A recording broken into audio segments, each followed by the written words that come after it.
Hi friends, ఈరోజు అమ్మవారికి ఎంతో ఇష్టమైన పెసరపప్పు పూర్ణం బూరెలు ఎలా చేయాలో చూద్దాము. ఇవి పైన క్రిస్పీగా లోపల సాఫ్ట్గా చాలా టేస్టీగా ఉంటాయండి. ఇప్పుడు ఎలా చేయాలో చూద్దాము. ముందుగా ఒక బౌల్ తీసుకొని కప్పు మినపప్పు వేయాలి.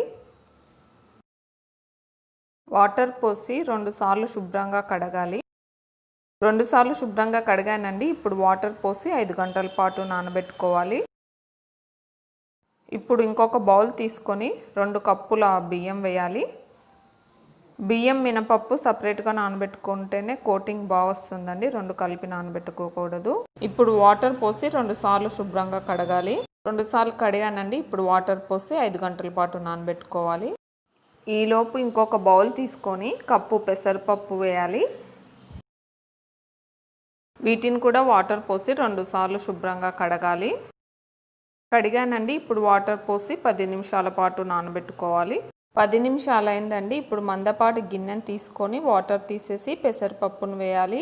1 కప్పు పెసరపప్పు తీసుకున్నాం కదా, 2 కప్పుల వాటర్ పోయాలి. ఇప్పుడు ఈ గిన్నెని స్టవ్ మీద మీడియం ఫ్లేమ్లో పెట్టి పెసరపప్పుని బాగా ఉడికించుకోవాలి. లిడ్తో క్లోజ్ చేయొద్దండి. క్లోజ్ చేస్తే ఇలా పొంగు వచ్చేస్తూ ఉంటుంది. ఒకసారి చెక్ చేద్దాము ఉడికిందో లేదో. ఇంకొక 2 నిమిషాలు ఉంటే సరిపోతుందండి. వాటర్ అంతా పూర్తిగా ఎవాపరేట్ అయిపోయిందండి. ఇప్పుడు ఫ్లేమ్ లోకి తగ్గించి గరిటెతో మ్యాష్ చేసుకోవాలి.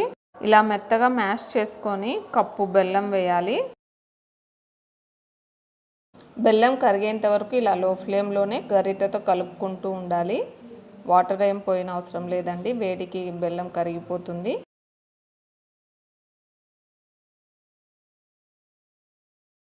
బెల్లం కరిగిందండి. ఇప్పుడు గిన్నె కత్తుక్కోకుండా వచ్చేంత వరకు గరిటెతో కలుపుకుంటూ ఉండాలి. ఇలా గిన్నెకి అతుక్కోకుండా రావాలండి. ఇప్పుడు 1/2 టీ స్పూన్ యాలకుల పొడి, 1 టేబుల్ స్పూన్ నెయ్యి వేసి బాగా కలపాలి. పచ్చి కొబ్బరి తురుము 2 టేబుల్ స్పూన్ వేసుకోవచ్చండి కావాలనుకుంటే. ఇంకా ఫ్లేమ్ ఆఫ్ చేసి చల్లారేంత వరకు పక్కన పెట్టుకోవాలి. 5 గంటలైందండి. నానబెట్టుకున్న మినపప్పుని వాటర్ అంతా తీసేసి మిక్సీ జార్లో వేయాలి. వాటర్ పోయకుండా మినపప్పుని గట్టిగా గ్రైండ్ చేసుకోవాలి. ఇలా గ్రైండ్ చేసుకోవాలండి. దీన్ని బౌల్లోకి తీసుకుందాము.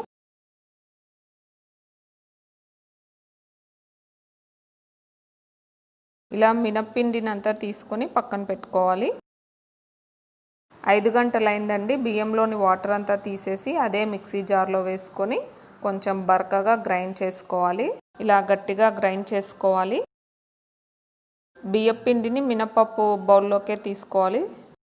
బూరెల కోటింగ్ క్రిస్పీగా రావాలంటే ఇలా మినపప్పుని బియ్యం పిండిని సపరేట్గా గ్రైండ్ చేసుకొని కలుపుకుంటే బాగా వస్తాయండి. మినప్పిండి బియ్యం పిండిని బాగా కలిసేటట్లు కలపాలండి. ఇప్పుడు 1/4 గ్లాస్ వాటర్ కొంచెం కొంచెం వేస్తూ బాగా కలుపుకోవాలి. కన్సిస్టెన్సీ చెక్ చేసుకుంటూ ఉండాలండి. మరి జారుడుగా ఉండకూడదు, మరి తిక్కుగా ఉండకూడదు, మీడియంగా ఉండాలి. పిండి తిక్కుగా ఉంటే బూరెల కోటింగ్ మందంగా వస్తుందండి. జారుడుగా ఉంటే వేసేటప్పుడు పిండి నిలబడదు బూరెల పైన. ఈ కన్సిస్టెన్సీలో ఉంటే సరిపోతుందండి. 1/2 టీ స్పూన్ సాల్ట్, చిటికెడు వంట సోడా ఆప్షనల్ అండి. బాగా కలుపుకొని పక్కన పెట్టుకోవాలి.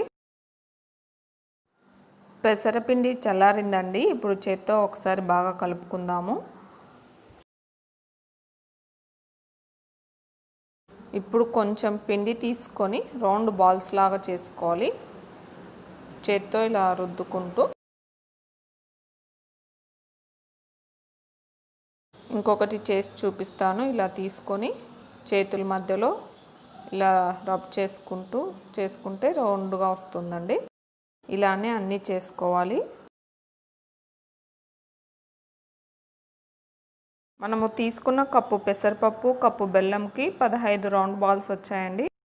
ఆయిల్ని డీప్ ఫ్రైకి ఒక కడాయిలో పోసి ఫ్లేమ్ హైలో పెట్టాలి. ఆయిల్ హీట్ అయ్యేంత వరకు.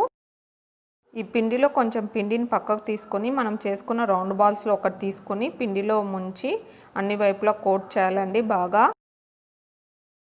ఈ మిగిలిన పిండితో పునుగుల్లాగా వేసుకోవచ్చండి, లేకపోతే పొంగనాల్లాగా కూడా వేసుకోవచ్చు. ఆయిల్ వేడెక్కిందండి. ఇప్పుడు ఫ్లేమ్ మీడియంకి తగ్గించి మనం కోట్ చేసుకున్న పూర్ణాన్ని జాగ్రత్తగా ఆయిల్లో వేయాలి. చేత్తో వేయడం రాకపోతే ఇలా గరిటెతో అన్ని వైపులా కోట్ చేసి జాగ్రత్తగా గరిటెతో ఆయిల్లో డ్రాప్ చేయొచ్చండి. ఇలానే అన్నీ వేసుకోవాలి. వేసిన వెంటనే తిప్పకుండా 1 నిమిషం ఆగి తిప్పాలి. 1 నిమిషం అయిందండి. ఇప్పుడు తిప్పుకుంటూ 2 వైపులా కలర్ చేంజ్ అయ్యేంత వరకు ఫ్రై చేసుకోవాలి.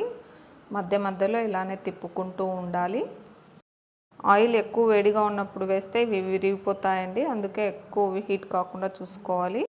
2 వైపులా కలర్ చేంజ్ అయ్యాయండి. ఇప్పుడు ఆయిల్ స్ట్రైనర్తో ఒక్కొక్కటి తీసుకుందాము జాగ్రత్తగా ప్లేట్లోకి.